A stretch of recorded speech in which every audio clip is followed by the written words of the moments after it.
Айтыскер Ринат Саидов соңғы сұхбаттарының бірінде Бекболат Тілеуханды қаңтар оқиғасы болатынын білді және оны халыққа ескертпеді деп айыптады.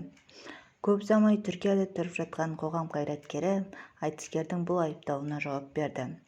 Мысалы, Қосановтың сатып кететінін сен білдің бе? Меніңше білген жоқсың деп ойлаймын. Енді келіп маған бірдеңені таңасың.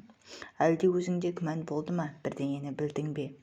Бүгін құйысқаның көтеріліп жатыр. Байқа, Ринатжан, мен сияқты қазақтың қамына өмірін арнаған адамдардың етегіне жабысып атақ жинамайсың.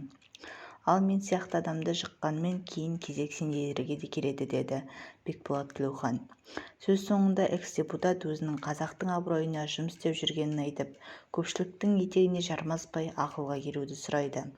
Бұған дейін айтыскер ақын Ринат Саидов Инстаграмдағы парақшасында экс-депутат Бекболат Тілеуханға пост арнап, оны қаңтар оқиғасы болатынын алдын ала біле тұра халыққа ескертпеді деп айыптады.